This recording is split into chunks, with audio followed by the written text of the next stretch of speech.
Cancer once വന്നിട്ടുണ്ടെങ്കിൽ അത് ഒരിക്കലും പോവത്തില്ല എന്നൊരു ധാരണ നമ്മുടെ എല്ലാവരുടെ ഇടയിലുണ്ട്. സ്റ്റേജ് 1 നമ്മൾ ഞാൻ പറഞ്ഞില്ല 98. സ്റ്റേജ് 3 ക്യൂർ റേറ്റ് എന്ന് പറഞ്ഞു കഴിഞ്ഞാൽ നമുക്കൊരു 50 to 60% നമുക്ക് ക്യൂർ റേറ്റ് പറയാം.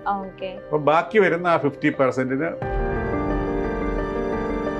പാരമ്പര്യമായിട്ട് വരും എന്ന് നമ്മൾ എല്ലാവരും കേട്ടിട്ടുണ്ട്. അപ്പൊ ബ്രസ്റ്റ് ക്യാൻസറിന്റെ കേസിലും എത്ര പെർസെന്റേജ് സാധ്യതയുണ്ട്? ക്യൂർ ഉള്ള ക്യാൻസറുകൾ നമുക്ക് ഇതിനെ സ്പൊറാഡിക് എന്ന് പറയാം. അപ്പൊ സാധാരണ നമ്മളൊരു 40 വയസ്സിന് ശേഷമുള്ളവർക്കാണ് നമ്മൾ ബ്രസ്റ്റ് ക്യാൻസർ പ്രതീക്ഷിക്കുന്നത്. അപ്പൊ നമ്മൾ അതുകൊണ്ട് എന്ത് ചെയ്തു, നമ്മൾ 2 കാര്യങ്ങളാണ് ഈ ബ്രസ്റ്റ് ക്യാൻസർ നേരത്തെ കണ്ടുപിടിക്കാനായിട്ട് നമ്മൾ വനിതകളെ പറഞ്ഞു കൊടുക്കും. ഒന്ന്, ഈ ബ്രസ്റ്റ് ക്യാൻസർ നമ്മുടെ ഫുഡ് ഹാബിറ്റ്, ലൈഫ് സ്റ്റൈൽ ആയിട്ട് എന്തെങ്കിലും ബന്ധം? ബ്രസ്റ്റ് ക്യാൻസർ എന്നല്ല, മിക്കവാറും എല്ലാ ക്യാൻസറുകളെയും നമ്മളിപ്പോൾ ഒരു ഈ ലൈഫ് സ്റ്റൈൽ ഡിസീസ് ആയിട്ടാണ് വെച്ചിരിക്കുന്നത്. കാരണം നമ്മുടെ സെൽഫ് ജഡ്ജ്മെന്റ്, എനിക്ക് അതൊന്നും ഇല്ല, ഇങ്ങനെ ടെസ്റ്റ് ചെയ്യേണ്ട ഒരു ആവശ്യമില്ല, അപ്പം അങ്ങനെയുള്ള ഒരുപാട് പേരെ സാറ് കണ്ടിട്ടുണ്ടോ? അതാണ് ഒരു ബേസിക് പ്രോബ്ലം. ആ പേടി മാറ്റാനാണ്. അതുകൊണ്ട് ഞാൻ പറഞ്ഞു, ഈ ബ്രസ്റ്റ് ക്യാൻസർ കാര്യം എടുക്കുമ്പോൾ നമുക്ക് ആശുപത്രിയിൽ പോയി വലിയ ഡോക്ടറെ കാണാതെ തന്നെ നമുക്കിത് സസ്പീഷൻ ഉണ്ടെങ്കിൽ നമുക്ക് കണ്ടുപിടിക്കാനും. നമ്മൾ ക്യാൻസറിൽ പല സ്റ്റേജുകൾ, സ്റ്റേജ് 1, സ്റ്റേജ് 2 and 3, 4 ആണ് ഏറ്റവും സിവിയർ എന്നാണ്. അത് പല ഫാക്ടേഴ്സ് അനുസരിച്ചാണ് അതിനെ നിശ്ചയിക്കുന്നത്. ഇപ്പൊ നമ്മൾ ഏർലി സ്റ്റേജ് ആണെങ്കിലും ഈ ട്യൂമർ എങ്ങനെയാണ് ബിഹേവ് ചെയ്യുന്നത് നമുക്കിപ്പോൾ അറിയാൻ പറ്റും. അപ്പൊ ഇത് വെച്ച് നമുക്ക് ഏകദേശം അറിയാൻ പറ്റും ഇത് ഈ രോഗം എത്ര ഫാസ്റ്റ് ആയിട്ടുണ്ട്, സ്പ്രെഡ് ചെയ്യാനുള്ള ചാൻസ് എങ്ങനെയാണ്. ബ്രസ്റ്റ് ക്യാൻസറിന് late pregnancy, breast cancer surgeon എന്നുള്ള നിലയിൽ ഫസ്റ്റ് ചൈൽഡ് ബർത്ത് 30 വയസ്സിന് മുമ്പ് ഉണ്ടാവണമെന്നതാണ്. 30 വയസ്സിന് ശേഷം ആകുമ്പോൾ നമുക്ക് ബ്രസ്റ്റ് ക്യാൻസർ സാധ്യത വർദ്ധിപ്പിക്കുന്നു. നമസ്കാരം. വെൽക്കം ടു ദ കെന്ന ഷോ. അങ്ങനെ ഒക്ടോബർ മന്ത് എത്തിക്കഴിഞ്ഞിരിക്കുകയാണ്. ഒക്ടോബർ മന്ത് നമ്മൾ പിങ്ക് മന്ത് ആയിട്ടാണ് ആചരിക്കുന്നത്. ബ്രസ്റ്റ് ക്യാൻസർ അവയർനെസ് മന്ത് ആയിട്ടാണ് നമ്മൾ ആചരിക്കുന്നത്. സോ ആ വേർഡിന് ഉചിതമായിട്ടുള്ള ഒരു വ്യക്തിനെയാണ് ഇന്ന് കെന്ന ഷോയിൽ നിങ്ങൾക്ക് മുന്നിൽ എത്തിച്ചിരിക്കുന്നത്. വെൽ നോൺ പ്രൊമിനന്റ് ഡോക്ടറാണ് doctor Jojo V Joseph, senior consultant, surgical oncology, Caritas cancer institute. നമസ്കാരം ഡോക്ടർ, എന്തൊക്കെയുണ്ട് വിശേഷം? സുഖമായിട്ട് ഇരിക്കുന്നു. അപ്പൊ ഞാൻ തുടക്കത്തിൽ ഇൻട്രോ പറഞ്ഞ പോലെ തന്നെ ഒക്ടോബർ മന്ത് എന്ന് പറയുന്നത് ഒരു ക്യാൻസർ അവയർനെസ് അല്ലെ ബ്രസ്റ്റ് ക്യാൻസർ അവയർനെസ് മന്ത് ആണ്. അതുകൊണ്ടാണ് ഞങ്ങൾ ഒരു പിങ്ക് ആയിട്ടാണ് അതിനെ ഡിനോട്ട് ചെയ്യുന്നത്, ഈ ഒരു മന്ത് അല്ലേ? പിങ്ക് മന്ത് എന്നാണ്. എന്തുകൊണ്ടാണ് പിങ്ക് ആയിട്ട്? ഏറ്റവും കൂടുതൽ സ്ത്രീകളിൽ ബ്രസ്റ്റ് ക്യാൻസർ വരുന്നോണ്ടാണോ? അല്ല, സ്ത്രീകളിലാണ് കൂടുതലും ബ്രസ്റ്റ് ക്യാൻസർ വരുന്നത്. ഒരു ഫെമിനീൻ കളറാണല്ലോ പിങ്ക്. അതായത് ഒരു ഹോപ്പ് അല്ലെങ്കിൽ കമ്പാഷൻ, അങ്ങനെയൊക്കെയുള്ള ആ ക്വാളിറ്റി കൊടുക്കുന്ന ഒരു കളറാണ് പിങ്ക്. അപ്പൊ അതുകൊണ്ടാണ് അങ്ങനെയുള്ള ആ കളർ വെച്ച് നമ്മൾ ഇതുപോലെ ഒരു ഡ്രഡഡ് ഡിസീസിനെ കീഴടക്കുന്നു എന്നുള്ളൊരു മെസ്സേജ് കൊടുക്കുക എന്നുള്ളതാണ് ഈ പിങ്ക് കളർ ഇതിന് ഈ ബ്രസ്റ്റ് ക്യാൻസറുമായിട്ട് കൂട്ടി വെച്ചിരിക്കുന്നത്. പിങ്ക് റിബൺ ആണ് ആക്ച്വലി. പിങ്ക് കളറും ഉണ്ട്. അപ്പൊ നമ്മൾ ആ പിങ്ക് ഡ്രസ്സ് ധരിച്ചുകൊണ്ട് അല്ലെങ്കിൽ അവരോട് പിങ്ക് റിബൺ ധരിച്ചുകൊണ്ട് നമുക്ക് അവരുമായിട്ട് ഒരു സപ്പോർട്ട് പ്രഖ്യാപിക്കുക. അത് കൂടാതെ തന്നെ ഈ ബ്രസ്റ്റ് ക്യാൻസറിനെ കുറിച്ചുള്ള അവയർനെസ്, കാരണം ഈ ബ്രസ്റ്റ് ക്യാൻസർ എന്ന് പറയുന്നത് നമുക്ക് ഒരാൾക്ക് തന്നെത്താൻ നേരത്തെ കണ്ടുപിടിക്കാൻ സാധിക്കും. നേരത്തെ കണ്ടുപിടിച്ചാൽ അത് നമുക്ക് പൂർണ്ണമായിട്ടും ചികിത്സിച്ച് മറ്റേത് അസുഖം പോലെ ചികിത്സിച്ച് ഭേദമാക്കാനും പറ്റും. അപ്പൊ ആ മെസ്സേജ് സമൂഹത്തിലേക്ക് എത്തിക്കുക എന്നുള്ളതാണ് ഇതിന്റെ ഉദ്ദേശം. അതിനുവേണ്ടിയാണ് ഈ പിങ്ക് കളറും പിങ്ക് റിബണും ഈ പിങ്ക് മന്തിന്റെ ഒക്കെ ഉദ്ദേശം. ഓട്ടോമാറ്റിക് നമ്മൾ ക്യാൻസർ എന്ന വേർഡ് കേൾക്കുമ്പോൾ നമുക്ക് എല്ലാവർക്കും ഒരു ഭയമാണ് അല്ലെ? അപ്പം അതൊന്ന് കുറയ്ക്കാനും കൂടിയാണ് നമുക്കൊരു പിങ്ക് ആയിട്ട്. അതുകൊണ്ടാണ് ആ പിങ്ക് കളർ വെച്ച് ഡ്രഡഡ് ഡിസീസിനെ നമ്മൾ കീഴടക്കുന്നു എന്നുള്ള സൂചന. അതായത് ആ ഫെമിനിറ്റി, ആ കമ്പാഷൻ, അതൊക്കെ വെച്ച് നമ്മൾ ഇതിനെ കീഴടക്കുന്നു എന്ന് ഒരു മെസ്സേജ് കൊടുക്കുക. ഇപ്പൊ നമുക്ക് എന്ത് അസുഖം വന്നാലും, ഇപ്പൊ നമുക്ക് എന്തെങ്കിലും ഇപ്പൊ കയ്യിലായിക്കോട്ടെ എന്തെങ്കിലുമൊക്കെ നമ്മൾ ഗൂഗിളിൽ സെർച്ച് ചെയ്യുമ്പോൾ ഗൂഗിളിന്റെ കൺക്ലൂഷൻ ലാസ്റ്റ് ക്യാൻസർ എന്നാണ്. അപ്പൊ അങ്ങനത്തെ ഒരു അഡ്വാൻസ് അല്ലെങ്കിൽ എന്ത് ചോദിച്ചാലും നമുക്ക് റിസർച്ച് ചെയ്യുമ്പോൾ നമുക്ക് തന്നെ ഒരു പേടിയാണ്. ഓക്കെ, ഇതിങ്ങനെ വന്നിട്ടുണ്ടെങ്കിൽ ക്യാൻസർ ആണോ, അല്ലെങ്കിൽ ഇങ്ങനെ വന്നിട്ടുണ്ട്. കാരണം നമ്മൾ പെട്ടെന്ന് ഒരു ആശ്രയം എന്ന് വെച്ചിട്ടുണ്ടെങ്കിൽ ഇപ്പൊ ChatGPT ഒക്കെ വന്നു, ഗൂഗിളാണ്. അപ്പൊ ഗൂഗിളിന്റെ പ്രശ്നം അതാണ്. അവർ ഈ അതിന്റെ അകത്ത് അതിന്റെ റിയൽ എന്താ പറയാ, ആർട്ടിഫിഷ്യൽ ഇന്റലിജൻസ് ഒക്കെ വന്നാലും പല സിംറ്റംസും തമ്മിൽ കോറിലേറ്റ് ചെയ്ത് എന്താണ് അതിന്റെ റിയൽ സീനറിയോ എന്ന് പറയണമെന്നുണ്ടെങ്കിൽ അതൊരു ഡോക്ടർ അല്ലെങ്കിൽ അത് എക്സ്പീരിയൻസ് ഉള്ള ഒരു ഡോക്ടർ വിചാരിച്ചാൽ മാത്രമേ കറക്റ്റ് ഡയഗ്നോസിസ് കിട്ടുള്ളൂ.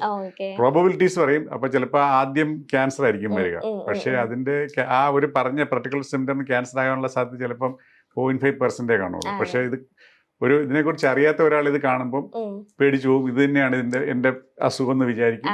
അനാവശ്യമായ ടെൻഷൻ അടിക്കും. അതുകൊണ്ട് ഗൂഗിൾ ഹെൽപ്ഫുൾ ആണ്. ഇൻഫർമേഷൻ കിട്ടാൻ വേണ്ടി ഗൂഗിൾ വളരെ ഹെൽപ്ഫുൾ ആണ്. പല കാര്യങ്ങളും നമുക്ക് കിട്ടും. പക്ഷേ മെഡിക്കൽ ഡയഗ്നോസിസിനോ അല്ലെങ്കിൽ എന്താ പറയുക ചികിത്സയ്ക്കോ വേണ്ടി അതിനെ ഡിപ്പെൻഡ് ചെയ്യരുത്. കാരണം കറക്റ്റായിട്ട് ഇത് ഡയഗ്നോസിൽ എത്താനും അല്ലെങ്കിൽ അതിന് ചികിത്സ കൃത്യമായിട്ട് പറയണമെങ്കിൽ അതിൻ്റെ അകത്ത് ഒരു ഡോക്ടർ അല്ലെങ്കിൽ അതുപോലെ എക്സ്പീരിയൻസ്ഡ് ആയിട്ടുള്ള ആളുടെ ഇത് വേണം. അല്ലാതെ ഗൂഗിൾ നല്ലതല്ല എന്നല്ല പറയുന്നത്, വളരെ നല്ലതാണ്. ഇൻഫർമേഷൻ കിട്ടാനായിട്ട് ഇത്രയും നല്ല വേറൊരു മാർഗം ഉണ്ടെങ്കിൽ നമുക്ക് ഇല്ലായിരുന്നു. അത് ശരിയാണ്. സാറിന്റെ ഈ ജേർണി തന്നെ ഒരു 10,000+ സർജറി ഇപ്പൊ സാറ് ചെയ്തിട്ടുണ്ടാവും അല്ലെ? അപ്പം ഒരുപാട് അനുഭവങ്ങളല്ല, അല്ലെങ്കിൽ ഒരുപാട് അനുഭവങ്ങൾ നേരിട്ട് കണ്ടേക്കുന്ന ഒരു വ്യക്തിയാണ്.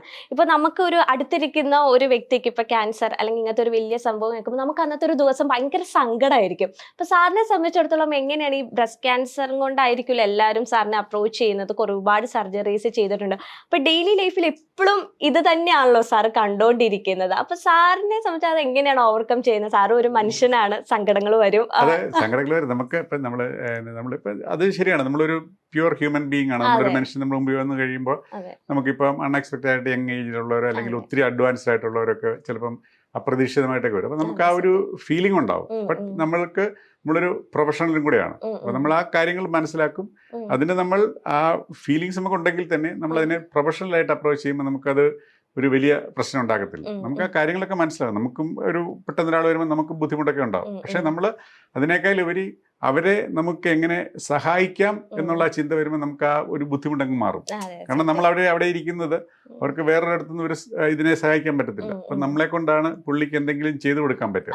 അപ്പൊ ആ ഒരു വിചാരം വരുമ്പോൾ നമുക്ക് ഈ വക കാര്യങ്ങളൊന്നും വരത്തില്ല. പിന്നെ രണ്ടാമത് നമ്മുടെ പ്രൊഫഷണൽ ട്രെയിനിങ്. സത്യം. ഇപ്പം നമ്മൾ കേട്ടിട്ടുള്ളത്, നമുക്ക് ഈ അമ്മച്ചിമാരല്ലെങ്കിൽ ഒക്കെ ഇങ്ങനെ പറഞ്ഞ് കേട്ടിട്ടുള്ളതാണ്, അഡ്വക്കേറ്റ്സിനോടും ഡോക്ടേഴ്സിനോടും കള്ളം പറയാൻ പാടില്ല എന്ന്. അവരോട് എപ്പോഴും നമ്മൾ സത്യസന്ധമായിട്ട് നമ്മുടെ കാര്യങ്ങൾ തുറന്നു പറയണം. ചിലവര് സാമ്പത്തികമായി പിന്നോട്ട് നിൽക്കുന്നവരൊക്കെ ഇത് ഒത്തിരി പൈസയാവോ, ഒരുപാട് ടെസ്റ്റുകളൊക്കെ ചെയ്യേണ്ട വരുമല്ലോ. ഇപ്പൊ അതിന്റെ റേറ്റ് അനുസരിച്ച് ചിലവർ മുന്നോട്ടേക്ക് നിൽക്കാം, ചിലവരൊന്നും അതൊന്നും വേണ്ട, സെൽഫ് ജഡ്ജ്മെന്റ്, എനിക്ക് അതൊന്നും ഇല്ല, ഇങ്ങനെ ടെസ്റ്റ് ചെയ്യേണ്ട ഒരു ആവശ്യമില്ല. അപ്പം അങ്ങനെയുള്ള ഒരുപാട് പേരെ സാറ് കണ്ടിട്ടുണ്ടോ? അതാണ് ഒരു ബേസിക് പ്രോബ്ലം. ആ പേടി മാറ്റാനാണ്. അതുകൊണ്ട് ഞാൻ പറഞ്ഞു, ഈ ബ്രസ്റ്റ് ക്യാൻസർ കാര്യം എടുക്കുമ്പോൾ നമുക്ക് ആശുപത്രിയിൽ പോയി വലിയ ഡോക്ടറെ കാണാതെ തന്നെ നമുക്കിത് സസ്പീഷൻ ഉണ്ടെങ്കിൽ നമുക്ക് കണ്ടുപിടിക്കാനും അതേപോലെ തന്നെ ചെറിയ ടെസ്റ്റുകൾ കൊണ്ട് നമുക്കിതിനെ ഡയഗ്നോസ് ചെയ്യാനും പറ്റും. ചികിത്സയുടെ ആസ്പെക്റ്റിലേക്ക് വരുമ്പം അതിനകത്ത് എക്സ്പെൻസസ് ഉണ്ടാവും. അതിന്റെ മരുന്ന് വരും, സർജറി വരും, റേഡിയേഷൻ വരും, അതുണ്ട്.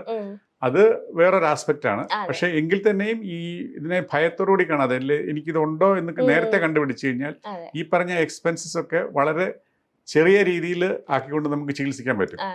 അസുഖം കൂടുമ്പോഴാണ് ഈ ചികിത്സകളുടെ എണ്ണം കൂടുന്നതും പിന്നെ മരുന്നുകളുടെ എണ്ണം കൂടുന്നതും. അപ്പോഴാണ് നമുക്ക് എക്സ്പെൻസീവ് ആവുന്നത്. ഏർലി സ്റ്റേജ് കണ്ടുപിടിച്ചു കഴിഞ്ഞാൽ വളരെ ഇപ്പൊ ഏറ്റവും ഏർലി സ്റ്റേജ് കണ്ടുപിടിച്ചു കഴിഞ്ഞാൽ നമുക്ക് ചിലപ്പം ഒരു ചെറിയ സർജറിയും 2-3 ഗുളിക കൊണ്ട് തീരുന്നതാണ് ഈ ബ്രസ്റ്റ് ക്യാൻസർ എന്ന് പറയുന്നത്. അപ്പൊ അതിന്റെ സ്റ്റേജ് കൂടുമ്പോഴത്തേക്കാണ് ഈ കീമോതെറാപ്പി തുടങ്ങിയ സംഭവങ്ങൾ, റേഡിയേഷൻ എല്ലാം എത്തുന്നത്. അപ്പൊ അതുകൊണ്ട് ആദ്യത്തെ സ്റ്റേജ് കണ്ടുപിടിക്കുക, ഏറ്റവും പ്രിലിമിനറി ആയിട്ട് കണ്ടുപിടിക്കുക എന്നുള്ളതാണ് എന്റെ. ഈ ബ്രസ്റ്റ് ക്യാൻസർ, എനിക്കുള്ള ഡൗട്ട് എന്ന് വെച്ചിട്ടുണ്ടെങ്കിൽ 1 in 8 വുമൻസിന് ബ്രസ്റ്റ് ക്യാൻസർ ഉണ്ട് എന്നാണ് പഠനങ്ങളെല്ലാം തെളിയിച്ചിരിക്കുന്നത്. ഇപ്പൊ അത് 300-ലധികം വർദ്ധിച്ചു കഴിഞ്ഞിരിക്കുന്നു എന്ന് ഞാൻ ഒന്ന് റിസർച്ച് ചെയ്തപ്പോൾ എനിക്കറിയാൻ സാധിച്ചാണ്. അപ്പൊ ഇത് സ്ത്രീകളിൽ മാത്രമാണോ കാണുള്ളൂ, അതോ പുരുഷന്മാരിൽ ബ്രസ്റ്റ് ക്യാൻസർ ഉണ്ടാവുമോ? നമ്മുടെ 1 in 8 എന്ന് പറഞ്ഞത് ശരിക്കും ഒരു വെസ്റ്റേൺ കണക്കാണ്. പക്ഷെ ഇന്ത്യയിൽ, കേരളത്തിൽ നമ്മൾ ഏതാണ്ട് ആ 1 in 8 എന്നുള്ള രീതിയിലേക്ക് ഓൾമോസ്റ്റ് എത്തിയിട്ടുണ്ട്. അതാണ് വാസ്തവം. പിന്നെ സ്തനാർബുദം പുരുഷന്മാരിലും ഉണ്ടാവാറുണ്ട്, സ്ത്രീകളിൽ മാത്രമല്ല. പക്ഷേ നമുക്കറിയാലോ, പുരുഷന്മാർക്കും സ്ത്രീകൾക്കും ബ്രസ്റ്റ് ഇഷ്യൂ ഉണ്ട്. പുരുഷന്മാരിലെ ബ്രസ്റ്റ് ഇഷ്യൂ ഡെവലപ്പ് ചെയ്തിട്ടില്ല, സ്ത്രീകളുടെ ബ്രസ്റ്റ് ഇഷ്യൂ ഡെവലപ്പ് ചെയ്തിട്ടുണ്ട്. അപ്പൊ അതുകൊണ്ട് അവിടെ ക്യാൻസർ സാധ്യത കൂടുതലാണ്. നമ്മുടെ ഉദ്ദേശം, ഒരു മനസ്സിലാക്കാൻ ഒരു കണക്ക് പറയുകയാണെങ്കിൽ, ഒരു 100 ബ്രസ്റ്റ് ക്യാൻസർ ഞാൻ കാണുകയാണെങ്കിൽ അതിലൊരു 2 അല്ലെങ്കിൽ 3 പേര് പുരുഷന്മാരാണ്. അതാണ് ഒരു പുരുഷന്മാരിലെ സ്തനാർബുദ സാധ്യത എന്ന് പറയുന്നത്. ഇപ്പൊ ഈ ബ്രസ്റ്റ് ക്യാൻസർ എന്ന് പറയുന്നത് ഇപ്പം ഈ പാരമ്പര്യമായിട്ട് ഇപ്പം നമ്മുടെ ഫാമിലി ആർക്കെങ്കിലും ക്യാൻസർ ഉണ്ടെങ്കിൽ അത് പാരമ്പര്യമായിട്ട് വരും എന്ന് നമ്മൾ എല്ലാവരും കേട്ടിട്ടുണ്ട്. അപ്പൊ ബ്രസ്റ്റ് ക്യാൻസറിന്റെ കേസിലും അങ്ങനെ ഹെറിഡിറ്ററി ആയിട്ട് എത്ര % സാധ്യതയുണ്ട്? ഹെറിഡിറ്ററി എന്ന് പറയുന്നത് നമ്മുടെ ബ്രസ്റ്റ് ക്യാൻസർ അല്ലെങ്കിൽ മിക്കവാറും ഉള്ള എല്ലാ ക്യാൻസറുകളും നമുക്ക് സ്പൊറാഡിക് എന്ന് പറയാം. സ്പൊറാഡിക് എന്ന് പറഞ്ഞു കഴിഞ്ഞാൽ ആർക്ക് എപ്പോൾ എങ്ങനെയെന്ന് നമുക്ക് അറിയാൻ പറ്റത്തില്ല. ഓൾമോസ്റ്റ് ഒരു 95 to 98% അങ്ങനെയാണ്. പിന്നെ ബാക്കി വരുന്ന ഈ 3 to 5% ആണ്. അതാണ് നമ്മൾ ഫെമിലിയൽ അല്ലെങ്കിൽ പാരമ്പര്യമായി നമുക്ക് വരിക എന്ന് പറയുന്നത്. അപ്പൊ അതൊരു നെഗ്ലിജിബിൾ നമ്പർ മാത്രമേ ഉള്ളൂ. അതായത് പാരമ്പര്യമായിട്ട് അല്ലെങ്കിൽ കുടുംബത്തിൽ ഹെറിഡിറ്ററി ആയിട്ട് നമുക്ക് കിട്ടുന്ന ക്യാൻസർ എന്ന് പറയുന്നത്. അത് ചില പ്രത്യേക സിൻഡ്രോംസ് ഒക്കെ ഉണ്ട്. അത് നമുക്ക് നേരത്തെ തന്നെ നമുക്ക് ഓൾമോസ്റ്റ് അറിയാൻ പറ്റും. അവർക്ക് ചില പ്രത്യേകതര അസുഖങ്ങളുള്ളവർ അല്ലെങ്കിൽ അതുപോലെ പ്രശ്നങ്ങളുള്ളവരായിരിക്കും മിക്കവാറും ഉള്ളത്. അല്ലെങ്കിൽ നമ്മളിപ്പോൾ ഫോർ എക്സാമ്പിൾ ഇപ്പം നമ്മൾ ബ്രസ്റ്റ് ക്യാൻസർ കാര്യം എടുത്തു കഴിഞ്ഞാൽ ഇപ്പം നമ്മളൊരു വീട്ടിൽ ഒരു 3 സഹോദരിമാർക്ക് ബ്രസ്റ്റ് ക്യാൻസർ വന്നു, അവരുടെ മക്കൾക്ക് ബ്രസ്റ്റ് ക്യാൻസർ വന്നു. അതിനുശേഷം വരുമ്പോഴാണ് നമ്മൾ പറയുന്നത് ഇതൊരു ഫെമിലിയൽ അല്ലെങ്കിൽ ഇതൊരു പാരമ്പര്യമാണ്.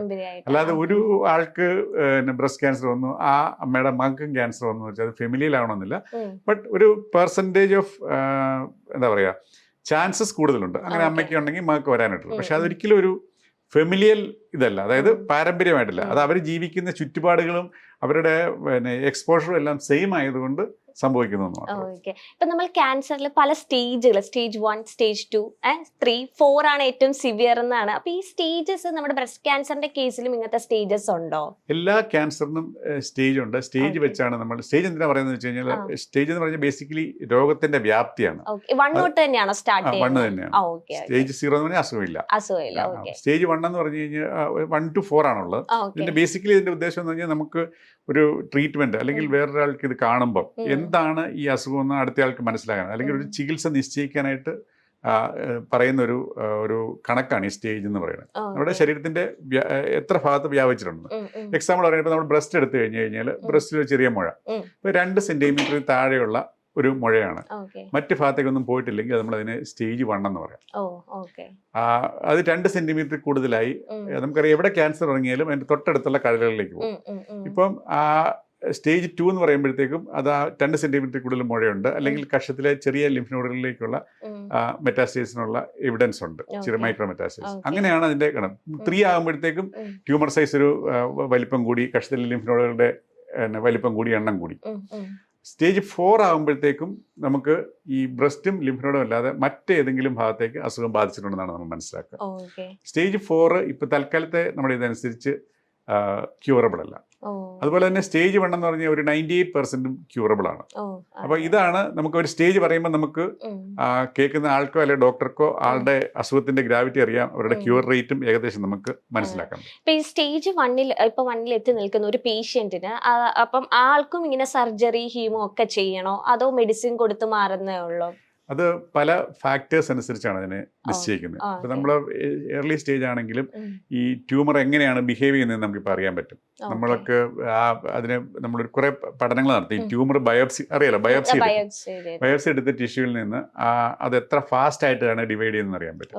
അത് നമ്മൾ പ്രോലിഫറേഷൻ ഇൻഡെക്സ് എന്ന് പറയും, അതറിയാൻ പറ്റും.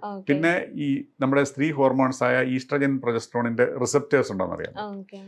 പിന്നെ നമ്മളൊരു എപ്പിഡെർമൽ ഗ്രോത്ത് ഫാക്ടർ എന്ന് പറഞ്ഞൊരു HER2 എന്ന് പറഞ്ഞൊരു റിസപ്റ്റർ ഉണ്ടോ എന്ന് നമുക്കറിയാൻ പറ്റും. അപ്പൊ ഇത് വെച്ച് നമുക്ക് ഏകദേശം അറിയാൻ പറ്റും ഇത് ഈ രോഗം എത്ര ഫാസ്റ്റ് ആയിട്ടുണ്ട്, സ്പ്രെഡ് ചെയ്യാനുള്ള ചാൻസ് എങ്ങനെയുണ്ട്.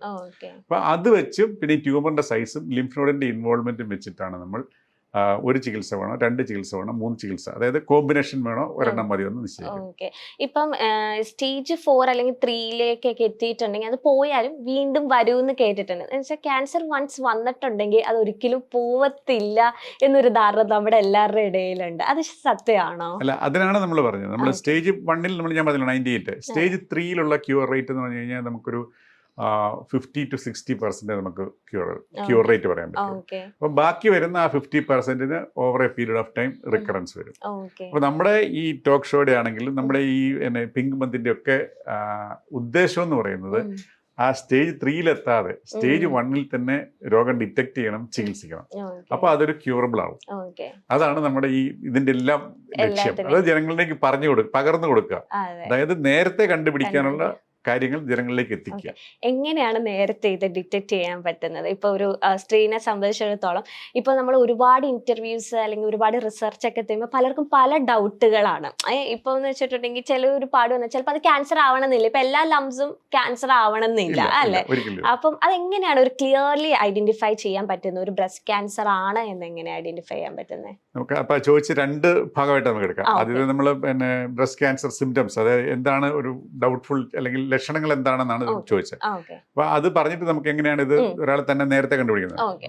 ബ്രസ്റ്റ് ക്യാൻസർ സിംറ്റംസ് എന്ന് പറഞ്ഞു കഴിഞ്ഞാൽ ഏറ്റവും കോമൺ ആയിട്ടുള്ള അല്ലെങ്കിൽ രോഗലക്ഷണം എന്ന് പറയുന്നത് വേദനയില്ലാത്ത വളരുന്ന മുഴകളാണ് ബ്രസ്റ്റ് ക്യാൻസറിന്റെ ഏറ്റവും പ്രധാന ലക്ഷണം. 80% അങ്ങനെയായിരിക്കും. എന്നാൽ 20% മുഴ ഉണ്ടാവണമെന്നില്ല. അത് ചിലപ്പോൾ ബ്രസ്റ്റുകളുടെ സൈസുകൾ തമ്മിലുള്ള ഒരു വ്യത്യാസം, അല്ലെങ്കിൽ ഒരു nipple discharge, blood stain discharge വരിക, എക്സ്പെഷ്യലി ഒരു ഡക്റ്റിൽ നിന്നോ അല്ലെങ്കിൽ 2 ഓപ്പണിംഗിൽ നിന്നോ മാത്രം വരിക, ബ്ലഡ് സ്റ്റെയിൻ്റെ അല്ലെങ്കിൽ ഓൾട്ടേഡ് ബ്ലഡ് കളർ വരിക, അല്ലെങ്കിൽ നിപ്പിൾ അകത്തേക്ക് ഉൾവലിഞ്ഞു പോവുക, നിപ്പിൾ റിട്രാക്ഷൻ എന്ന് പറയും. അതായത് നേരത്തെ തന്നെയുള്ളതല്ല, ഇതെല്ലാം നമ്മൾ പറയുമ്പോൾ റീസെന്റ് ആയിട്ട് സംഭവിക്കും, അല്ല നേരത്തെ തന്നെ ഇരിക്കുന്നതല്ല. അപ്പൊ ഈ മുഴയാണെങ്കിലും പുതിയതായി പ്രത്യക്ഷപ്പെടുന്ന വേദനയില്ലാത്ത വളരുന്ന മുഴകൾ എന്നാണ്.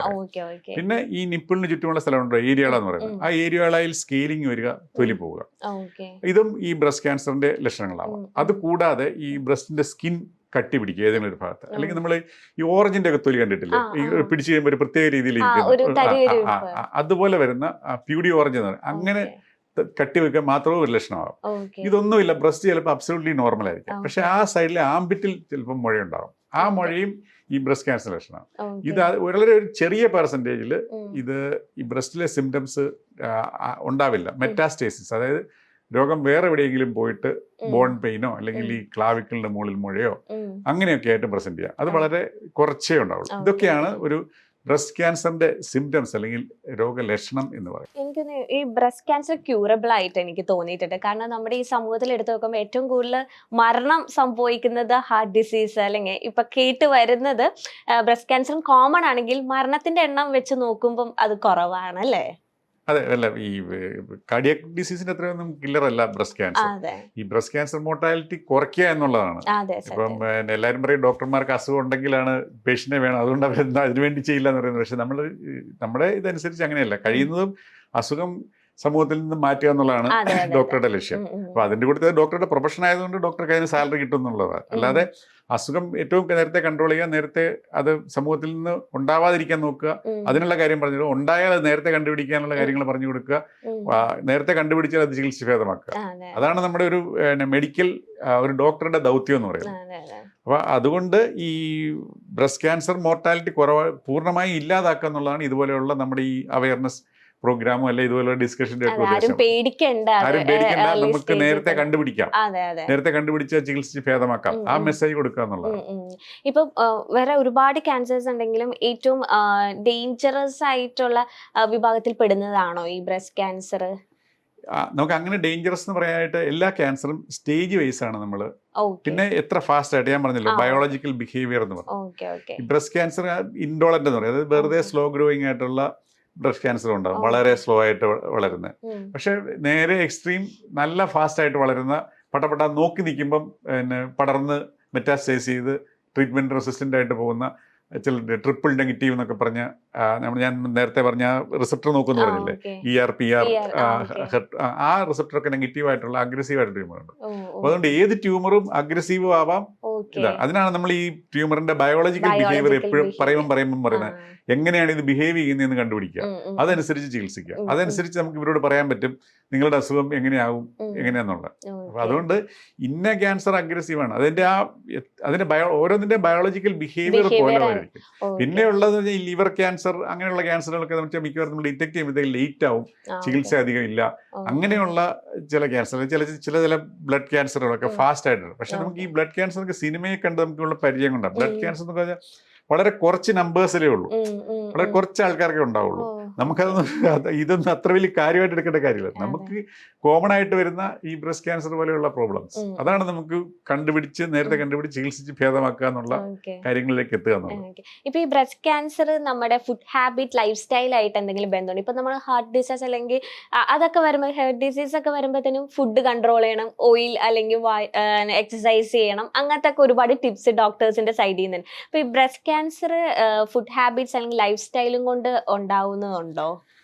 ബ്രസ്റ്റ് ക്യാൻസർ എന്നല്ല, മിക്കവാറും ഉള്ള എല്ലാ ക്യാൻസറുകളെയും നമ്മളിപ്പോൾ ഒരു ഈ ലൈഫ് സ്റ്റൈൽ ഡിസീസ് ആയിട്ടാണ് വെച്ചിരിക്കുന്നത്. കാരണം നമ്മുടെ ഡയറ്റ്, നമ്മുടെ ഹാബിറ്റ്സ്, ഇതെല്ലാമാണ് നമുക്ക് ഈ ക്യാൻസർ സാധ്യത വർദ്ധിപ്പിക്കുന്നത്. ബേസിക്കലി ഏത് അസുഖവും, ക്യാൻസർ എന്നല്ല എന്ത് അസുഖമാണെങ്കിലും നമുക്ക് നമ്മുടെ ശരീരത്തിന്റെ ഒരു ജനറ്റിക് മെറ്റീരിയൽ ഉണ്ട്, അതായത് നമ്മുടെ ജീൻസിന്റെ സ്ട്രെങ്ത് ഉണ്ട്. അത് ബേസിക്കലി നമ്മൾ ഇൻഹെറിറ്റഡ് ആയിട്ട് കിട്ടുന്ന, നമുക്കത് പ്രത്യേകിച്ച് ചേഞ്ച് ഒന്നും വരുത്താൻ പറ്റത്തില്ല. അതിനുശേഷം അതിനെ നമ്മൾ എങ്ങനെ കൊണ്ടു നടക്കുന്നു എന്നുള്ളതനുസരിച്ചാണ് നമുക്ക് അസുഖം വരുന്നത്. അവിടെയാണ് നമുക്ക് ഈ ഇത് ഒരു ലൈഫ് സ്റ്റൈൽ ഡിസീസാണ്. ഇപ്പം ബ്രസ്റ്റ് ക്യാൻസർ ആണെങ്കിൽ തന്നെ നമുക്ക് ഏറ്റവും കൂടുതൽ നമ്മൾ കാരണമായിട്ട് പറയുന്നത്, അതായത് മോഡിഫയബിൾ, ഞാൻ നേരത്തെ പറഞ്ഞാൽ ചില കാര്യങ്ങളൊക്കെ മോഡിഫൈ ചെയ്യാൻ പറ്റില്ല. ആ മോഡിഫയബിൾ എന്ന് പറയുന്നതിൽ ഏറ്റവും പ്രധാനപ്പെട്ട കാര്യമാണ് നമ്മുടെ ഡയറ്റ്, നമ്മുടെ ഈ അമിതവണ്ണം. അപ്പൊ പലരും പറയും നമ്മൾ പൊണ്ണത്തടി എന്ന് പറയുമ്പോഴത്തേക്ക് നമ്മൾ ഈ സുമോ ചാമ്പ്യനൊക്കെ ആയിരിക്കും ഓർക്കുന്നത്. അങ്ങനെയല്ല, നമ്മൾ വീട്ടിലിരുന്നിട്ട് നമ്മുടെ ഒരു ടേപ്പ് എടുത്ത് നമ്മുടെ വയറും ചുറ്റും ഒന്ന് പിടിക്കുക. ഇപ്പൊ ഫീമെയിൽ അല്ലേ, 80 സെന്റിമീറ്റർ കൂടുതലുണ്ടെങ്കിൽ നമ്മൾ ഓവർ വെയിറ്റ് ആണ്. നമ്മൾ പൊണ്ണത്തടി വിഭാഗത്തിൽ വന്ന് നമുക്ക് ട്രങ്കൽ ഒബിസിറ്റി ഉണ്ട്, ഈ പറഞ്ഞ അസുഖങ്ങൾ അല്ലെ. നമ്മൾ ഓൺ ലുക്കില് ഇപ്പം നമ്മൾ നോക്കും വലിയ തടിയൊന്നും ഇല്ല, അവർക്ക് വലിയ തടിയൊന്നും ഇല്ലല്ലോ. പക്ഷെ ഇതാണ് നമ്മുടെ ഈ ട്രങ്കൽ ഒബിസിറ്റി, അതായത് നമ്മുടെ സെൻട്രൽ അവിടെ നമ്മൾ പിടിച്ചു നോക്കാം, ഒരു അംബിലിക്കസിന്റെ അറൗണ്ട് പിടിച്ചു നോക്കാം. 80 സെന്റിമീറ്റർ താഴെയാണെങ്കിലാണ് നമ്മളൊരു ഹെൽത്തി ഇതെന്ന് പറയാൻ പറ്റുള്ളൂ. പക്ഷെ ബാക്കിയൊക്കെ മെലിഞ്ഞിരുന്നാലും നമ്മുടെ മലയാളികളുടെ ലുക്ക് കണ്ടിട്ടില്ലേ. അപ്പൊ അതുകൊണ്ട് ഏറ്റവും പ്രധാനം എന്ന് വെച്ചാൽ നമ്മുടെ പൊണ്ണത്തടി. 2 നമ്മുടെ ഡയറ്റ് നമ്മുടെ റിഫൈൻഡ് കാർബോഹൈഡ്രേറ്റ് കൂടുതൽ ഉപയോഗിക്കുന്നത്, പ്രോസസ്ഡ് മീറ്റ് ഉപയോഗിക്കുന്നത്, പച്ചക്കറികളുടെയൊക്കെ അളവ് കുറയുന്നത് ഒരു പ്രധാന കാരണം. പിന്നെ വ്യായാമക്കുറവ്, വ്യായാമമില്ലായ്മയാണ് മറ്റേറ്റവും വലിയ പ്രശ്നം. നമ്മുടെ അമേരിക്കൻ ക്യാൻസർ സൊസൈറ്റിയുടെ പഠനങ്ങൾ വന്നിട്ടുണ്ട്. ഞാൻ ഈ നേരത്തെ പറഞ്ഞ എല്ലാ റിസ്ക് ഫാക്ടേഴ്സും ഉണ്ടെങ്കിൽ കൃത്യമായി വ്യായാമം ചെയ്യുന്ന ആൾക്ക് അതിനാൽ തന്നെ ഈ ക്യാൻസർ സാധ്യത, ഇൻക്ലൂഡിങ് ബ്രസ്റ്റ് ക്യാൻസറിന്റെ സാധ്യത കുറയ്ക്കുമെന്ന്. അപ്പൊ ഈ ബ്രസ്റ്റ് ക്യാൻസർ നമുക്കൊരു ലൈഫ് സ്റ്റൈൽ ഡിസീസ് ആയിട്ട് പറയാം. അതായത് എക്സസൈസ് ഇല്ലായ്മ, ഡയറ്റിന്റെ പൊണ്ണത്തടി, ഇതാണ് പ്രധാനമായിട്ടും നമുക്ക് പറയാൻ പറ്റുക. പിന്നെ എക്സ്പെഷ്യലി അവർക്ക് നമ്മൾ പോസ്റ്റ് മെനോപോസിന് ശേഷം തടി വെക്കുമ്പോഴത്തേക്കും ഇവരുടെ ഈ ബ്രസ്റ്റ് ക്യാൻസർ, ഏത് ക്യാൻസറും പ്രായം കൂടുമ്പോഴാണ് വരിക. അപ്പോൾ ബ്രസ്റ്റ് ക്യാൻസറും പ്രായമുള്ളവരല്ല വരിക. അപ്പൊ അതുകൊണ്ടാണ് നമ്മൾ 40 ഇയേഴ്സ് കഴിഞ്ഞിട്ട് നമ്മൾ കൂടുതൽ ശ്രദ്ധിക്കുന്നത്. അതിന് ശേഷമുള്ള തടിവെപ്പ് എന്ന് പറയുന്നതാണ് ഏറ്റവും വൺ ഓഫ് ദി ഡേഞ്ചറസ് എന്ന് പറയുന്നത്. ഇത് നമ്മുടെ സ്ത്രീകളുടെ മെൻസ്ട്രേഷൻ സൈക്കിൾ ആയിട്ട് ഇതിന് ബന്ധമുണ്ടോ? ലൈക്ക് അത് കറക്റ്റ് അല്ലെങ്കിൽ അത് കറക്റ്റ് മന്തിൽ വന്നില്ലെങ്കിൽ അത് അങ്ങനെ ബ്രസ്റ്റ് ക്യാൻസർ ഈ മെൻസ്ട്രൽ സൈക്കിളും ബ്രസ്റ്റ് ക്യാൻസറിലുള്ള ബന്ധം ഇങ്ങനെയാണ്. നമുക്കറിയാലോ, ഈ ആക്റ്റീവ് മെൻസ്ട്രൽ സൈക്കിൾ വരണമെന്നുണ്ടെങ്കിൽ നമ്മുടെ ഫീമെയിൽ ഹോർമോൺസിന്റെ എക്സ്പോഷർ ഉണ്ടാവണം. അത് നമ്മുടെ ശരീരത്തിൽ ഒരു ഹോർമോണിന്റെ ശരീരത്തിൽ എല്ലായിടത്തും അത് ആക്ഷൻ ഉണ്ടാവും. നമ്മുടെ ബ്രസ്റ്റിലും ആക്ഷൻ ഉണ്ടാവും. അപ്പൊ നമ്മൾ ഏർലി മെനാർക്കി, അതായത് മെൻസസ് നേരത്തെ തുടങ്ങുക, നമുക്ക് പ്യൂബർട്ടി നേരത്തെ വരിക, അതുപോലെ മെനോപോസ് ലേറ്റ് ആവുക. അപ്പൊ നമ്മുടെ സാധാരണ പണ്ടൊക്കെ 45, ഇപ്പൊ 50, 55, 60 അതുവരെ നീണ്ടു പോകാറുണ്ട്. അപ്പൊ എന്താ പറയുക, നമ്മുടെ സെക്ഷലി ആക്റ്റീവ് ലൈഫ്, അല്ലെ സെക്ഷലി ആക്റ്റീവ് എന്ന് പറയത്തില്ല, നമ്മുടെ റിപ്രൊഡക്റ്റീവ് പീരീഡ്, അതായത് മെൻസ്ട്രൽ സൈക്കിളുള്ള ആ സമയത്തിന്റെ ഇയേഴ്സ് കൂടുന്നതനുസരിച്ച് നമുക്ക് ബ്രസ്റ്റ് ക്യാൻസർ സാധ്യത വർദ്ധിക്കും. അങ്ങനെയാണ്. അല്ലാതെ നമ്മുടെ സൈക്കിൾ റെഗുലർ ആയതുകൊണ്ടോ അല്ലെങ്കിൽ നമുക്ക് എന്താ പറയുക മെൻസ്ട്രേഷൻ വന്നില്ലെന്നോർത്തോന്നും നമുക്ക് പ്രശ്നങ്ങളൊന്നുമില്ല.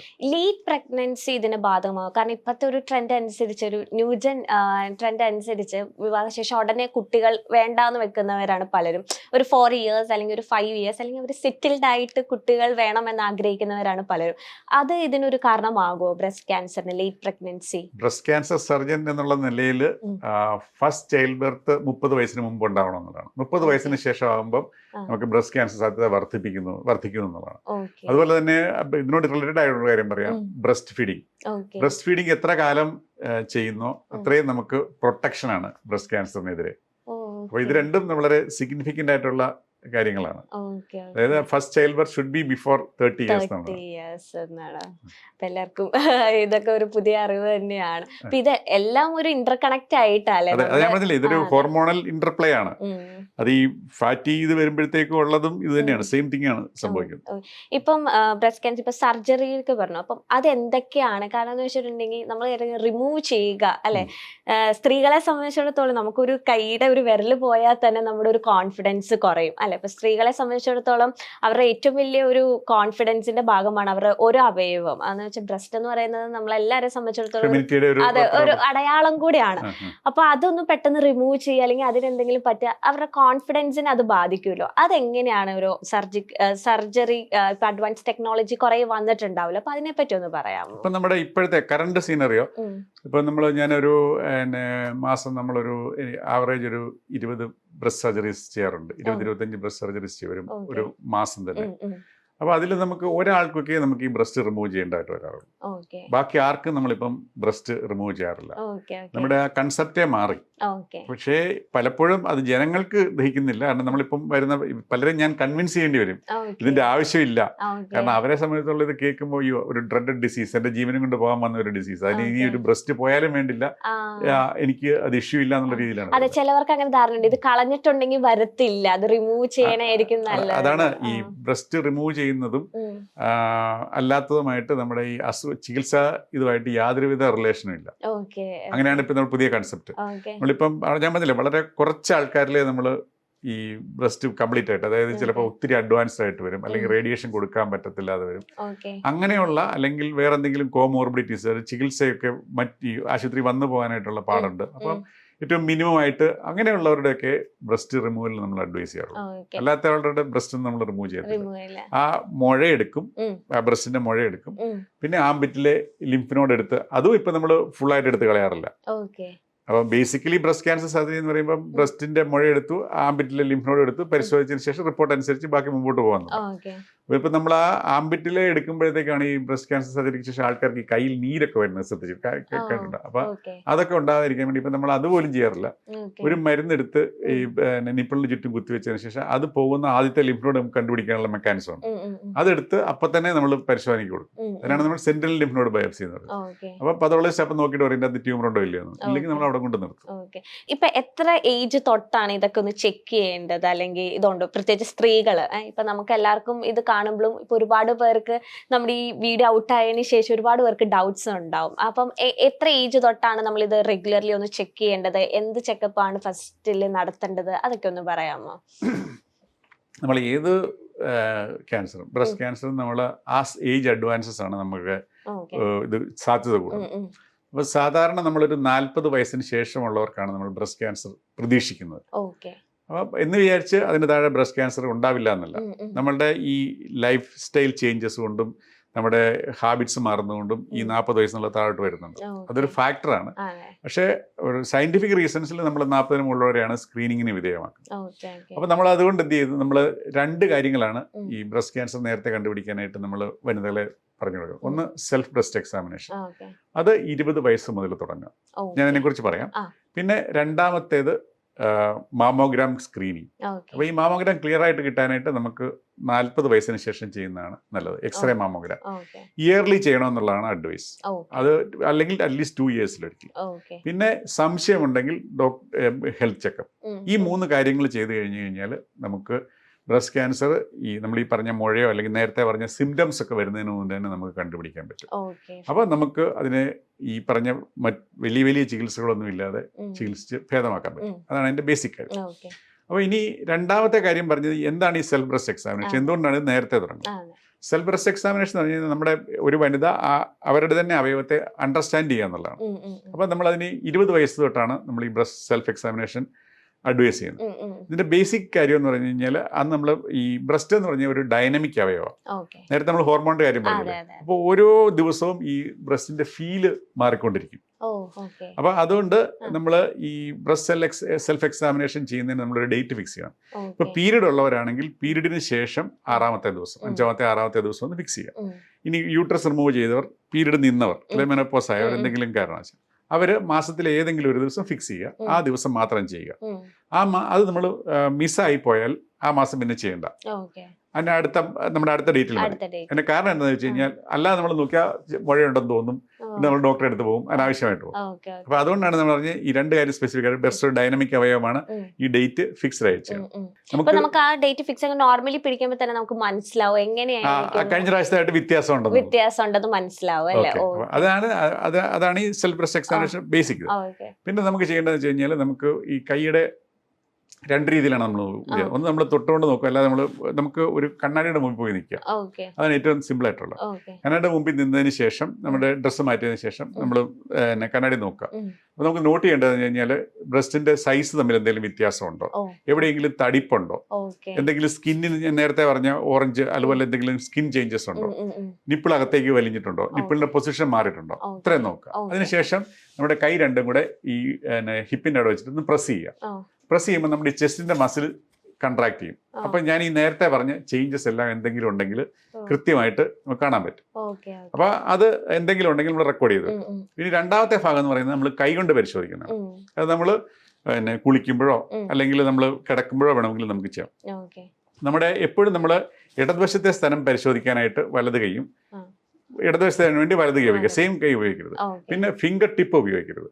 അപ്പൊ നമുക്ക് അറിയാലോ ഫിംഗർ ടിപ്പ് നല്ല സെൻസിറ്റീവ്. അപ്പൊ എവിടെ തൊട്ടാലും മുഴ പോലെ തോന്നും. അപ്പൊ നമ്മൾ ഇതിന്റെ ഉൾവശം ഉപയോഗിച്ച് വൃത്താകൃതിയിൽ നമ്മൾ ഈ ഒരു സൈഡ് നിപ്പിൾ ഏരിയയുടെ ഭാഗം തുടങ്ങുക, റൗണ്ടായിട്ട് ഫുൾ എക്സാമിൻ ചെയ്യുക.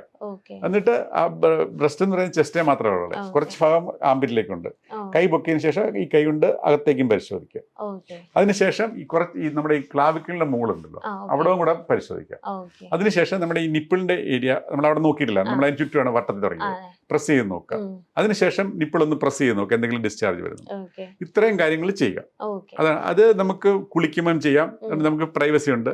നമുക്ക് കിടക്കുമ്പോൾ വേണമെങ്കിലും നമുക്ക് ചെയ്യാം. ഈ പറഞ്ഞ കണ്ണാടി മുമ്പിൽ നിൽക്കാണ്ട് വീട്ടിൽ പ്രൈവസി ഇല്ലെങ്കിൽ കിടക്കുമ്പോൾ നമ്മളൊരു പില്ലോ എടുത്ത് പുറത്ത് വെച്ചിട്ട് നമുക്ക് അതേപോലെ ചെയ്യാം. എന്നിട്ട് എന്തെങ്കിലും ചേഞ്ചസ് ഉണ്ടെങ്കിൽ ഉടനെ നേരെ അടി ആശുപത്രി പോകേണ്ട കാര്യമില്ല. അടുത്ത പ്രാവശ്യവും നമ്മൾ ഇത് ഈ ചേഞ്ച് ഫീൽ ചെയ്താൽ നമുക്ക് ഒരു ഡോക്ടറെ കണ്ട് പരിശോധിക്കാം. അപ്പോൾ ഇതാണ് നമ്മൾ സെൽഫ് ബ്രസ്റ്റ് എക്സാമിനേഷൻ എന്ന് പറയുന്നത്. അപ്പോൾ ഈ സെൽഫ് ബ്രസ്റ്റ് എക്സാമിനേഷൻ നമ്മൾ തുടർച്ചയായിട്ട് ചെയ്ത് വന്നു കഴിഞ്ഞ് കഴിഞ്ഞാൽ നമുക്ക് എന്തെങ്കിലും ചേഞ്ചസ് ഉണ്ടെങ്കിൽ നമുക്ക് നേരത്തെ കണ്ടുപിടിക്കാൻ പറ്റും. 40 വയസ്സിന് ശേഷമാണ് ഈ വക ചേഞ്ചസ് ഉണ്ടാകുന്നതിന് മുമ്പ് നമുക്ക് മാമോഗ്രാം ചെയ്യാം. ഈ നേരത്തെ പറഞ്ഞ എന്തെങ്കിലും ഹൈ റിസ്ക് കാറ്റഗറി വരുന്ന ആൾക്കാരാണെങ്കിൽ ഈ 40 വയസ്സിന് മുമ്പ് മാമോഗ്രാം ചെയ്യണം. ഇതാണ് നമ്മൾ അസുഖം നേരത്തെ കണ്ടുപിടിക്കാനുള്ളത്. ഇങ്ങനെ സെൽഫ് എക്സാമിൻ സ്വയം വീട്ടിലിരുന്ന് ചെയ്ത് ഡോക്ടറിനെ വന്ന് കണ്ട രോഗികളുണ്ട്. നിരവധി ആൾക്കാരുണ്ട്. ആദ്യമൊന്നുമില്ല, ഇപ്പൊ നിരവധി ആൾക്കാർ വരാറുണ്ട്. ചെറിയ മാമോഗ്രാം എടുക്കാൻ പോയി, അപ്പം കണ്ടുപിടിച്ചു. അപ്പൊ അവർക്ക് നമ്മൾ കൈകൊണ്ട് പോലും നമുക്ക് തൊട്ടറിയത്തില്ല. നമ്മൾ അതിന്റെ ബയോപ്സി എടുക്കുന്ന അല്ലെങ്കിൽ സർജറി ചെയ്യുന്നത് നമ്മളൊരു പ്രത്യേക വയറൊക്കെ അവിടെ കയറ്റി വെച്ചിട്ടായിരിക്കും. കാരണം നമുക്ക് സർജറി ചെയ്യണമെങ്കിൽ നമുക്ക് അറിയാലോ, കാണണം അല്ലെങ്കിൽ തൊട്ട് നോക്കണം, അറിയാൻ പാടില്ലാത്ത. അപ്പൊ അത്ര ഏർലി സ്റ്റേജിൽ നമുക്ക് ഇപ്പൊ നമുക്കൊരു 20% ആൾക്കാർ അങ്ങനെയാണ് നമുക്ക് കിട്ടുന്നത്. അപ്പൊ അതുകൊണ്ട് മനസ്സിലായി ഇവർക്ക് ഈ പറഞ്ഞ ഈ അവയവ നഷ്ടമോ അല്ലെങ്കിൽ ഈ പറഞ്ഞ വെരി ഹെവി പരിപാടികളോ ഒന്നും ഇല്ലാതെ ചികിത്സിച്ച് നോർമലായിട്ട് പോകാൻ പറ്റും. അത് ആ മെസ്സേജാണ് നമ്മൾ കൊടുക്കുന്നത്. ഇപ്പം ഈ ഫോണ്, ഇപ്പം ലേഡീസ് ഒക്കെ ഫോൺസ് ഇപ്പൊ എല്ലാരും തന്നെ ഉപയോഗിക്കുന്നതാണ്. ഫോണ് പില്ലോയുടെ അടിയിൽ വെച്ചെടുക്കുക, അല്ലെങ്കിൽ ഫോൺ നമ്മുടെ ഇങ്ങനെ ഒരു ചെസ്റ്റ് പൊസിഷനിൽ വെച്ച് കുറെ നേരം ഉപയോഗിക്കുക, റേഡിയേഷൻ, അതൊക്കെ സാധ്യതയുണ്ട് ബ്രസ്റ്റ് ക്യാൻസറിന്. അതും എഗെയിൻ ഒരു സോഷ്യൽ മീഡിയ പ്രചാരണം മാത്രമാണ്. അത് രണ്ടായിട്ട് പറയാം. അത് മൊബൈൽ ഫോൺ ഒരു ക്യാൻസറിനും സാധ്യത വർദ്ധിക്കുന്നില്ല. ബ്രസ്റ്റ് ക്യാൻസറിനെ കുറിച്ച് പറയുന്നത് വെച്ചാൽ ഈ പറഞ്ഞ ഇങ്ങനെ പിടിച്ച് ഫോൺ പറയുന്നത്, അത് ഒരു സോഷ്യൽ മീഡിയ മെസ്സേജ് ഉണ്ടായിരുന്നു 5 മീറ്റർ പിടിക്കണമെന്ന്. അതാണ് അതിന്റെ യൂസേഴ്സ് മാനുവലിൽ ഉണ്ടെന്നൊക്കെ. അതൊക്കെ അവർ വെറും സോഷ്യൽ മീഡിയ മെസ്സേജാണ്. ശരിക്കും ഇന്നോട് നോക്കിയാൽ അറിയാം, അത് 5 മീറ്റർ അല്ല, 5 മില്ലിമീറ്റർ ആണ്. അതാണ്. അത് ഈ ക്യാൻസർ സാധ്യത ഒന്നുമില്ല, ഒത്തിരി ചൂടാവാതിരിക്കാൻ വേണ്ടി 5 മില്ലിമീറ്റർ അകത്തി വെക്കാതെ അതേ ഉള്ളൂ അതിന്റെ. അപ്പൊ അത് തെറ്റാണ്. അപ്പൊ നമ്മുടെ ഇവിടെ ഇങ്ങനെ പിടിക്കുന്നതുകൊണ്ട് ഒന്നും പ്രശ്നങ്ങളൊന്നുമില്ല. ഇനി രണ്ടാമത്തെ കാര്യം, ഈ മൊബൈൽ ഫോണും ക്യാൻസറുമായിട്ടുള്ള നേരിട്ടുള്ള ബന്ധം, അതായത് അല്ലെങ്കിൽ ഈ ബ്രസ്റ്റ് ക്യാൻസർ, മൊബൈൽ ഫോൺ ഈ ക്യാൻസർ ഉണ്ടാക്കുന്ന ഏത് റേഡിയേഷനാണ്? അയണൈസിങ് റേഡിയേഷൻ എന്ന് പറയും. അതായത് നമ്മുടെ DNA-ക്ക് ഡാമേജ് ഉണ്ടാക്കാൻ പറ്റുന്ന റേഡിയേഷൻസിനാണ് നമ്മൾ അയണൈസിങ് റേഡിയേഷൻ പറയും. അത് എക്സ്റേ, ഗാമാറേ തുടങ്ങിയ ആ റേഡിയേഷനാണ്.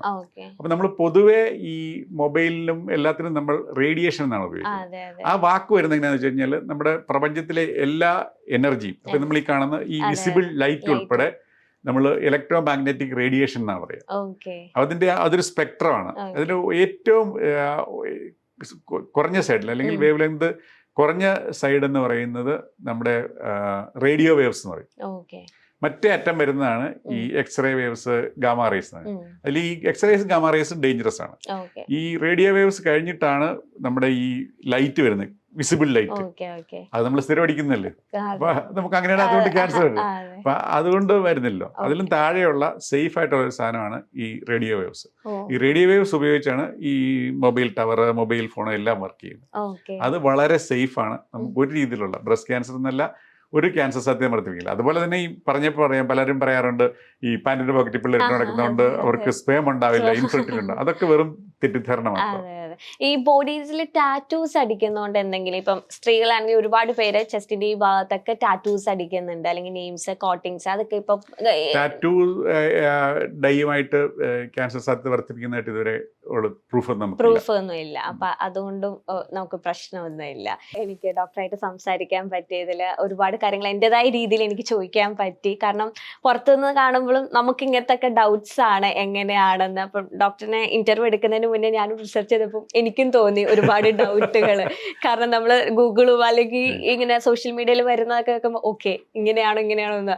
അപ്പൊ സത്യത്തിൽ എനിക്കും ഭയങ്കര എന്താ പറയുക പുതിയ അറിവുകളായിരുന്നു. കാരണം ഇനിയും ഒരുപാട് കാര്യങ്ങൾ നമ്മൾ ശ്രദ്ധിച്ചുകൊണ്ടേ ഇരിക്കണം. നമുക്ക് ദൈവം തന്ന ഒരു ലൈഫാണ്. അപ്പൊ ആ ഒരു ലൈഫ് എത്രത്തോളം നന്നായിട്ട് കൊണ്ടുപോകാൻ പറ്റുമെന്നൊക്കെ ഡോക്ടറിനെ പോലെയുള്ള ആൾക്കാർ ഇങ്ങനെ പറഞ്ഞു തരുമ്പോഴാണ്. അപ്പൊ ഒരുപാട് സന്തോഷമുണ്ട് ഈ ഒരു ഒക്ടോബറിലെ ഈ ഒരു പിങ്ക് മന്ത് അല്ലേ. ഡോക്ടറിനെ പോലെയുള്ള എന്താ പറയാ ഒരുപാട് ജീവനുകളെ രക്ഷിച്ചിരിക്കുന്ന ഡോക്ടറിനായിട്ട് സംസാരിക്കാൻ പറ്റില്ല. ഒരുപാട് സന്തോഷമുണ്ട്.